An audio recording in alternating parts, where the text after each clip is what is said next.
Hello friends, कैसे हैं आप लोग। आई होप कि अच्छे ही होंगे। तो मैं आज फिर आप लोगों के लिए जनरल साइंस सामान्य विज्ञान सीरीज का वीडियो नंबर 5 लेकर आ गया हूं। इस वीडियो में फिजिक्स, केमिस्ट्री और बायोलॉजी के मोस्ट इम्पोर्टेंट क्वेश्चन को शामिल किया गया है। यह वीडियो आप सभी को railway group D, NTPC, ALP, SSC की तैयारी कर रहे हैं उन सभी के लिए महत्वपूर्ण होने वाली है। आज के इस वीडियो में क्वेश्चन नंबर 81 से 100 तक 20 प्रश्न रहेंगे। जो फ्रेंड्स इस सीरीज का पहला, दूसरा, तीसरा और चौथा वीडियो नहीं देखे हैं वह ऊपर आए आई बटन के लिंक पर क्लिक करके देख सकते हैं, या मेरे चैनल में जनरल साइंस के नाम से प्लेलिस्ट बना हुआ है, वहां से भी आप देख सकते हैं। प्रश्न शुरू करने से पहले आप सभी से एक अनुरोध है कि वीडियो को बिना स्किप किए अंत तक जरूर देखिएगा। यदि अच्छा लगे तो लाइक, शेयर के साथ साथ हमारे चैनल को सब्सक्राइब कर घंटी बजाना नहीं भूलिएगा। चलिए शुरू करते हैं आज का लेसन। तो आज का पहला क्वेश्चन है फ्रेंड्स, पौधों में गैसों के आदान प्रदान के लिए रहते हैं। ऑप्शन ए है जड़, बी है रंध्र, सी है तना, डी है टहनी। तो पौधों में गैसों के आदान प्रदान के लिए क्या रहते हैं? तो इसका राइट आंसर हो जाएगा फ्रेंड्स रंध्र। पौधों में गैसों के आदान प्रदान के लिए क्या रहते हैं? रंध्र रहते हैं। यह रंध्र जो है वह पत्ते, लीफ में रहता है और यह ओपन और क्लोज होते रहता है। एक बार ओपन होता है, फिर क्लोज होता है, फिर ओपन होता है, फिर क्लोज होता है, और इससे जो है वह गैस का आदान प्रदान होते रहता है। चलिए नेक्स्ट क्वेश्चन देखते हैं। आज का क्वेश्चन नंबर 82 है, पौधों में खाद्य पदार्थों का स्थानांतरण किस रूप में होता है? ऑप्शन ए है ग्लूकोज, बी है सुक्रोज, सी है स्टार्च, डी है प्रोटीन। तो पौधों में खाद्य पदार्थों का जो स्थानांतरण होता है फ्रेंड्स वह किस रूप में होता है? तो इसका राइट आंसर हो जाएगा सुक्रोज। सुक्रोज के रूप में पौधों में जो है खाद्य पदार्थों का स्थानांतरण होता है। नेक्स्ट क्वेश्चन है क्वेश्चन नंबर 83, फ्लोएम से खाद्य पदार्थों परिवहन पौधों में किस दिशा में होता है? कहता है कि पौधा में फ्लोएम और जाइलम होते हैं, तो फ्लोएम से खाद्य पदार्थों का परिवहन पौधा में किस दिशा में होता है? ऑप्शन ए है केवल नीचे की ओर, बी है केवल ऊपर की ओर, सी है ऊपर और नीचे दोनों ओर, डी है इनमें से कोई नहीं। तो इसका राइट आंसर हो जाएगा फ्रेंड्स ऑप्शन सी, ऊपर और नीचे दोनों ओर जो है वह फ्लोएम के माध्यम से खाद्य पदार्थों का परिवहन होता है। चलिए इसको हम एक फिगर से देख लेते हैं।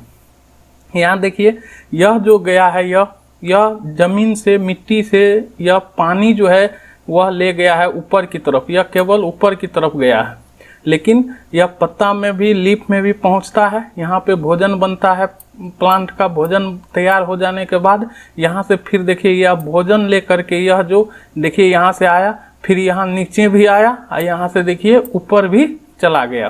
तो यही इसी को हम लोग फ्लोएम कहते हैं, जो लीफ में बने भोजन को प्लांट के अन्य भागों में पहुंचाने का काम करता है। तो फ्लोएम जो है वह खाद्य पदार्थों का परिवहन पौधों में ऊपर और नीचे दोनों ओर करता है, जिसको यहाँ पे फिगर में तीर के माध्यम से दर्शाया गया है। इसे हमें याद रखना है। नेक्स्ट क्वेश्चन है क्वेश्चन नंबर 84, पानी एवं घुलित खनिज का पौधों में स्थानांतरण होता है। पानी एवं घुलित खनिज का पौधों में स्थानांतरण होता है। ऑप्शन ए जाइलम नलिकाओं द्वारा, बी है फ्लोएम द्वारा, सी है मृदुतक द्वारा और डी है इनमें से सभी के द्वारा। तो पानी एवं घुलित खनिज का पौधों में स्थानांतरण किसके माध्यम से होता है फ्रेंड्स?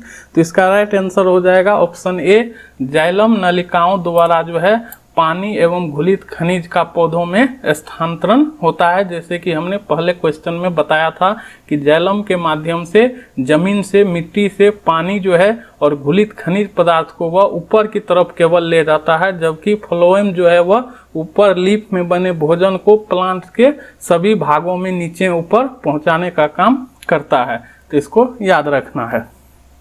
नेक्स्ट क्वेश्चन है क्वेश्चन नंबर, और इसके बारे में हम इसका जाइलम और फैलोम का जो है हम लोग फ्रेंड्स अंतर क्या होता है दोनों में उसको भी समझ लेते हैं। देखिए जाइलम है, इधर फ्लोएम है। तो जाइलम जो होता है इसका पहला पॉइंट है कि इसकी कोशिकाएं मृत होती है। याद रखना है फ्रेंड्स, जाइलम की जो कोशिकाएं होती है वह मृत होती है। उसी का फ्लोएम में जो होती है इसकी कोशिकाएं जो होती है वह जीवित होती है। दोनों में यह फर्क है कि जाइलम का कोशिकाएं मृत होता है जबकि फ्लोएम का कोशिकाएं जो है वह जीवित होता है। दूसरा पॉइंट है इसका, यह जल एवं घुलित खनिज का स्थानांतरण करता है और फ्लोएम जो है यह खाद्य पदार्थों का स्थानांतरण करता है। तो जाइलम जो है वह खनिज जल घुलित खनिज और जल का स्थानांतरण करने का काम करता है, जबकि फ्लोएम जो है वह खाद्य पदार्थों को स्थानांतरण करने का काम करता है। तीसरा पॉइंट है इसका जाइलम का, इसमें जल एवं घुलित खनिज लवणों का बहाव ऊपर की ओर होता है और जबकि फ्लोएम जो है इसमें जो है खाद्य पदार्थों का ऊपर एवं नीचे दोनों तरफ परिवहन होता है, जो हमने पहले ही बताया था। तो इसको भी हमें याद रख लेना है। चलिए नेक्स्ट क्वेश्चन देखते हैं, क्वेश्चन नंबर 85। वृक्क जिसको हम लोग किडनी कहते हैं किस जैव प्रक्रम का हिस्सा है? ऑप्शन ए है उत्सर्जन का, बी है श्वसन का, सी है पोषण का और डी है परिवहन का। यह जो वृक्क है यह किस जैव प्रक्रम का जो हिस्सा है? इसका राइट आंसर हो जाएगा फ्रेंड्स उत्सर्जन का। यह वृक्क जो होते हैं या किडनी जो होते हैं वह उत्सर्जन का जैव प्रक्रम का जो है हिस्सा है, इसे हमें याद रखना है। नेक्स्ट क्वेश्चन है क्वेश्चन नंबर 86। रेजिन किस पौधे का उत्सर्जी पदार्थ है? रेजिन जो है या रेजिन किस पौधे का उत्सर्जी पदार्थ है? ऑप्शन ए है बबूल, बी है कनेर, सी है पीपल और डी है चीड। तो इसका सही आंसर हो जाएगा चीड, जो यहाँ पे उसका फिगर है फ्रेंड्स, इसको देख लीजिए। यह चीड जो है चीड पौधा का रेजिन जो है उत्सर्जी पदार्थ है। इस चीड से यह रेजिन जो है उत्सर्जित होता है, इसे हमें याद रखना है। वीडियो अगर अच्छा लगता हो तो आप लोग एक बार सभी आदमी लाइक कर दीजिए, सब्सक्राइब कर लीजिए हमारे चैनल को जो सब्सक्राइब नहीं किए हैं, और इस कोई सलाह सुझाव हो तो वह हमारे कमेंट बॉक्स में आके कमेंट कर दीजिए। और इसका पीडीएफ आप लोग लेना चाहते हैं तो वह हमारे Telegram group smart learning by Tribhuvan को ज्वाइन कर लीजिए, वहाँ पे इसका पीडीएफ उपलब्ध रहता है। चलिए नेक्स्ट क्वेश्चन देखते हैं, क्वेश्चन नंबर 87। पादप अपशिष्ट संचित रहते हैं। ऑप्शन ए पत्तियों में, बी छाल में, सी कोशिकीय रिक्तिकाओं में और डी इनमें से सभी। तो पादप अपशिष्ट जो होते हैं फ्रेंड्स वह कहाँ पे संचित रहता है? तो इसका राइट आंसर हो जाएगा इनमें से सभी। पत्तियों में भी रहता है, छाल में भी रहता है और कोशिकीय रिक्तिकाओं में भी यह पादप अपशिष्ट जो है वह संचित रहता है। तो इसका राइट आंसर हो जाएगा इनमें से सभी। नेक्स्ट क्वेश्चन देखते हैं, क्वेश्चन नंबर 88। मापन एक प्रक्रिया है। मापन एक प्रक्रिया है। ऑप्शन ए गणना की, बी बदलने की, सी तुलना करने की, डी अंतर स्पष्ट करने की। तो इसका राइट आंसर हो जाएगा फ्रेंड्स तुलना करने की। मापन जो है एक प्रक्रिया है तुलना करने की। मापन से हम लोग तुलना करते हैं। चलिए नेक्स्ट क्वेश्चन है क्वेश्चन नंबर 89। किसी राशि के परिमाण के पूर्ण विवरण के लिए आवश्यक है। किसी राशि के परिमाण के पूर्ण विवरण के लिए क्या आवश्यक होता है? ऑप्शन ए मात्रक, बी संख्यांक और सी मात्रक और संख्यांक दोनों, डी इनमें से कोई नहीं।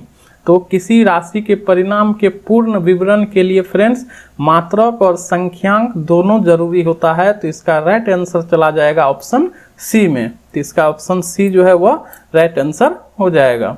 नेक्स्ट क्वेश्चन देखते हैं क्वेश्चन नंबर 90। एसआई मात्रक में कितने आधारी मात्रक होते हैं? अर्थात इस आधारी को हम लोग एसआई यूनिट भी कहते हैं। एसआई यूनिट जो होता है आधारी मात्रक और होता है एक और मात्रक होता है, उसके बारे में आगे हम लोग बात करेंगे। तो एसआई मात्रक में कितने आधारी मात्रक होते हैं?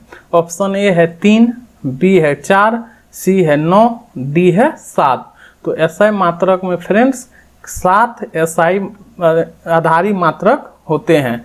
तो हमें याद रखना है कि एसआई मात्रक में कितने आधारी मात्रक होते हैं। तो 7 एसआई मात्रक के जो हैं आधारी मात्रक हैं। अब उन 7 को हम लोग एक बार देख लेते हैं। जैसे देखिए, पहला है लंबाई। पहला आधारी मात्रक है लंबाई, जिसका एसआई मात्रक आधारी राशि है लंबाई, जिसका एसआई मात्रक होता है मीटर और इसका संकेत होता है स्मॉल m से इसको हम लोग डिनोट करते हैं। दूसरा आधारी राशि है द्रव्यमान, जिसका एसआई मात्रक होता है किलोग्राम और इसका सिंबल संकेत होता है केजी। तीसरा है समय। समय का एसआई मात्रक सेकेंड और इसको एस से डिनोट किया जाता है। चौथा है विद्युत धारा, जिसका एसआई मात्रक एम्पियर है और इसे कैपिटल ए से डिनोट किया जाता है। पांचवा है ताप, जिसको तापमान भी कह सकते हैं, जिसका एसआई मात्रक होता है केल्विन और इसको हम लोग के से डिनोट करते हैं। छठा है ज्योति तीव्रता और इसका जो एसआई मात्रक होता है वह होता है कैंडेला, जिसको सीडी से डिनोट किया जाता है। और सातवां जो आधारी मात्रक होता है वह है पदार्थ का परिणाम, जिसको हम लोग एसआई मात्रक में मोल से कहते हैं और इसका संकेत MOL होता है। दोस्तों, हमको इसके साथ साथ और 2 मात्रक होते हैं, उसको भी हमें याद रखना है। संपूरक मात्रक, इसको भी याद रख लीजिए। ऑप्शन जैसे इसका पहला में है समतल कोण। समतल कोण का एसआई मात्रक होता है रेडियन और संकेत होता है RAD, रेडियन। दूसरा है इसका घन कोण, जिसका एसआई मात्रक स्टेरेडियन होता है और इसका संकेत SR होता है। इन्हीं सबों मात्रकों से आधारी मात्रक और संपूरक मात्रक से किसी भी फिजिकल क्वांटिटी का हम लोग मात्रक निकाल सकते हैं। तो इसे हमें याद रखना है। 7 हो गए आधारी मात्रक और 2 होते हैं संपूरक मात्रक, इसे याद रखना है। चलिए नेक्स्ट क्वेश्चन देखते हैं। क्वेश्चन नंबर 91, इनमें कौन आधारी मात्रक नहीं है? अब देखिए, इससे पहले हमने बता दिया कि आधारी मात्रक कौन कौन होते हैं, तो आप लोग इसका आंसर कमेंट कीजिए जल्दी जल्दी। इनमें कौन आधारी मात्रक नहीं है? ऑप्शन ए है द्रव्यमान, बी है वेग, सी है समय और डी है विद्युत धारा। तो इसका राइट आंसर हो जाएगा फ्रेंड्स वेग। वेग जो है वह आधारी मात्रक नहीं है। यह द्रव्यमान भी है आधारी मात्रक, जिसका केजी होता है, एसआई यूनिट किलोग्राम, समय का सेकेंड होता है और विद्युत धारा का एम्पियर होता है। तो ये तीनों हमने पढ़ा था, ये तीनों क्या है? आधारी मात्रक है, लेकिन वेग जो है वो आधारी मात्रक नहीं है। नेक्स्ट क्वेश्चन देखते हैं। क्वेश्चन नंबर 92, 573 केल्विन कितने डिग्री सेल्सियस के बराबर होंगे? 573 केल्विन कितने डिग्री सेल्सियस के बराबर होता है? तो ऑप्शन ए है 330 डिग्री सेल्सियस, बी है 300 डिग्री सेल्सियस, सी है 273 डिग्री सेल्सियस और डी है 500 डिग्री सेल्सियस। तो इसका सही आंसर हो जाएगा फ्रेंड्स, राइट आंसर हो जाएगा 300 डिग्री सेल्सियस। 573 केल्विन जो होता है वह 300 डिग्री सेल्सियस के बराबर होता है। अब यह कैसे होता है उसको मैं बताने का कोशिश करता हूँ। चलिए, पहले हम लोगों को याद रखना है कि 0 डिग्री सेल्सियस जो है वह कितने केल्विन के बराबर होता है। तो हमें इसको याद रखना है कि 0 डिग्री सेल्सियस जो है वह लगभग 273 केल्विन के बराबर होते हैं। अब हम इसको 573 केल्विन को हम लोग कन्वर्ट करेंगे डिग्री सेल्सियस में। तो चलिए करते हैं। इस 0 डिग्री सेल्सियस बराबर 273 केल्विन हो गया। तो इसको करना कुछ नहीं है, इसको करना है जैसे केल्विन का मान दिया हुआ है 573, तो इसमें से हमको यह प्लस में इधर आएगा तो माइनस हो जाएगा -273। इसको घटा देना है फ्रेंड्स, जो वैल्यू आएगा वही डिग्री सेल्सियस में इसका वैल्यू हो जाएगा। जैसे कि 573 में से 273 को अगर घटाइएगा तो यह 300 के बराबर आता है। तो 300 डिग्री सेल्सियस जो है वह 573 केल्विन जो है वह 300 डिग्री सेल्सियस के बराबर होता है। तो इसको याद रखना है, 0 डिग्री सेल्सियस बराबर 273 केल्विन होता है। चलिए अब नेक्स्ट क्वेश्चन देखते हैं। क्वेश्चन नंबर 93, 1 इंच में कितने सेंटीमीटर होते हैं, या 1 इंच में कितना सेंटीमीटर होता है। ऑप्शन ए है 2.54 सेंटीमीटर, बी है 2.45 सेंटीमीटर, सी है 3 सेंटीमीटर, डी है 3.54 सेंटीमीटर। तो फ्रेंड्स यह बहुत बार यह क्वेश्चन पूछा गया है, चाहे रेलवे हो, एसएससी हो, तो इसको अच्छा से याद रखिएगा। 93 का राइट आंसर हो जाएगा 2.54 सेंटीमीटर जो है वह 1 इंच के बराबर होता है, 2.54 सेंटीमीटर। नेक्स्ट क्वेश्चन है 94, एक समान वृत्तीय गति में क्या रहते हैं। ऑप्शन ए है चाल और वेग दोनों अचर रहते हैं, बी चाल और वेग दोनों चर रहते हैं, सी चाल चर और वेग अचर रहते हैं, डी चाल अचर और वेग चर रहते हैं। तो इसमें से कौन सा सही होगा फ्रेंड्स। तो इसका राइट आंसर हो जाएगा ऑप्शन डी नंबर, चाल अचर और वेग चर होते हैं। एक समान वृत्तीय गति जो होता है, इस एक समान वृत्तीय गति में चाल जो है वह अचर होता है, चाल अचर होता है, जबकि इसका जो वेग है वह वेग जो है वह चर होते हैं। ऐसे चाल अचर होगा, वेग जो है इसका वह चर होगा, इसको याद रखना है। नेक्स्ट क्वेश्चन देखते हैं फ्रेंड्स हम लोग।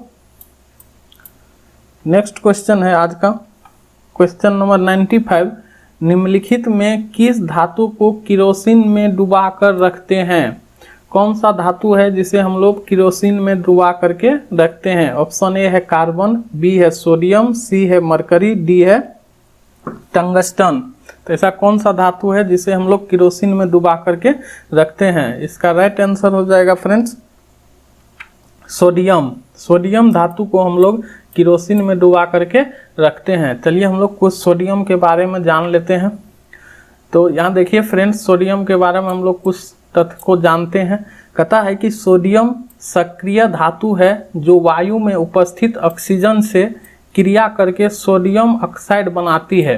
कहता है सोडियम जो है वह एक सक्रिय धातु है जो वायु में उपस्थित, हवा में जो उपस्थित ऑक्सीजन है उससे क्रिया करके यह सोडियम ऑक्साइड बनाती है, जबकि यह पानी के साथ क्रिया करके सोडियम हाइड्रोक्साइड तथा हाइड्रोजन उत्पन्न करती है। जब यह इसका क्रिया पानी से होता है या पानी में हम लोग रखते हैं तो यह पानी से अभिक्रिया करके सोडियम हाइड्रोक्साइड के साथ साथ हाइड्रोजन जो है वह गैस को उत्पन्न करती है।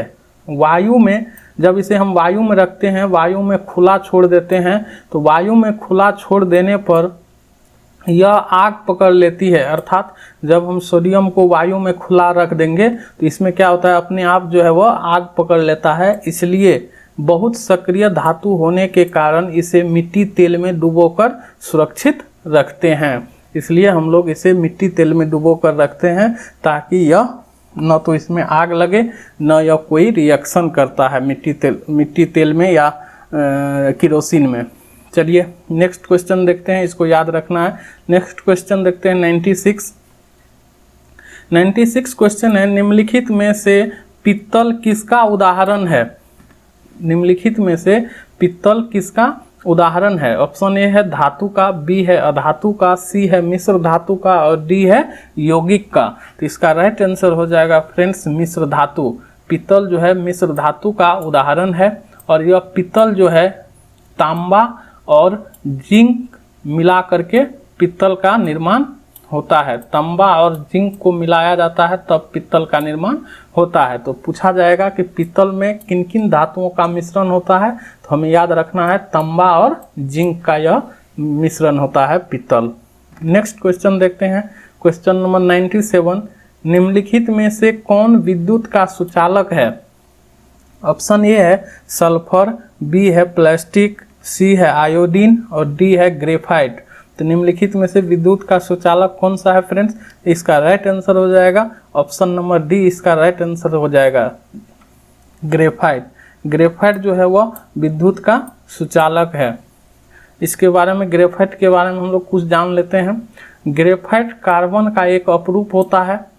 काले भूरे रंग का यह अधातु सिंहल साइबेरिया, अमेरिका के कैलिफोर्निया, कोरिया, न्यूजीलैंड तथा इटली में पाया जाता है। इसमें एक विशेष प्रकार की चमक पाई जाती है एवं विद्युत तथा ताप का सुचालक होता है। इसका आपेक्षिक घनत्व जो है फ्रेंड्स 2.25 होता है। इसे भी हमें याद रखना है कि ग्रेफाइट जो है वह कार्बन का एक अपरूप होता है, बहुरूप होता है, जो काले भूरे रंग का अधातु है। चलिए, जिसका उपयोग हम लोग पेंसिल बनाने के लिए भी ग्रेफाइट का उपयोग करते हैं। इसमें पेंसिल में इसका उपयोग हम लोग ग्रेफाइट का करते हैं। नेक्स्ट क्वेश्चन है आज का 98 नंबर। 98 क्वेश्चन है, निम्नलिखित में से किस धातु पर वायु का प्रभाव नहीं पड़ता है? ऑप्शन ए है सोना, बी है सोडियम, सी है लोहा, डी है चांदी। तो इसका राइट आंसर चला जाएगा फ्रेंड्स ऑप्शन ए, सोना पर जो है वह वायु का प्रभाव नहीं पड़ता है। इसे हमें याद रखना है। नेक्स्ट क्वेश्चन है 99, निम्नलिखित में किस किस विधि द्वारा लोहे का कड़ाही को जंग लगने से बचाया जा सकता है? लोहे का जो कड़ाही होता है फ्रेंड्स, उसको किस विधि के द्वारा हम लोग जंग लगने से बचा सकते हैं? ऑप्शन ए है ग्रीज का लेपन करके, बी है रंगाई करके, सी है जस्ता की परत चढ़ाकर और डी है इनमें से सभी के द्वारा। तो इसका राइट आंसर चला जाएगा फ्रेंड्स ऑप्शन नंबर सी, जस्ता की परत चढ़ा करके हम लोग लोहे का जो कड़ाही होता है या लोहे पर हम लोग जस्ता की परत चढ़ा करके उसको जंग लगने से हम लोग बचा सकते हैं या बचाया जा सकता है। इसे हमें याद रखना है। नेक्स्ट क्वेश्चन है और आज का लास्ट क्वेश्चन है 100, क्वेश्चन नंबर 100, निम्नलिखित में से कौन सा लवण समुद्री जल में पाया जाता है? क्वेश्चन है कि कौन ऐसे लवण है जो समुद्र के जल में पाए जाते हैं। ऑप्शन ए है LiCl लिथियम क्लोराइड, बी है BaSO4, सी है Na3PO4 और डी है NaCl, जिसको सोडियम क्लोराइड भी हम लोग कहते हैं। तो इसका राइट आंसर हो जाएगा फ्रेंड्स NaCl या सोडियम क्लोराइड, अर्थात नमक जो होता है, नमक समुद्री जल में जो है वह पाया जाता है, सोडियम क्लोराइड। इसे हमें याद रखना है। तो आज का क्वेश्चन यही खत्म होता है फ्रेंड्स। अगर आप लोगों को यह वीडियो अच्छा लगा हो तो एक बार सभी आदमी लाइक कर दें और इस वीडियो को अपने दोस्तों में, ग्रुपों में शेयर कर दें।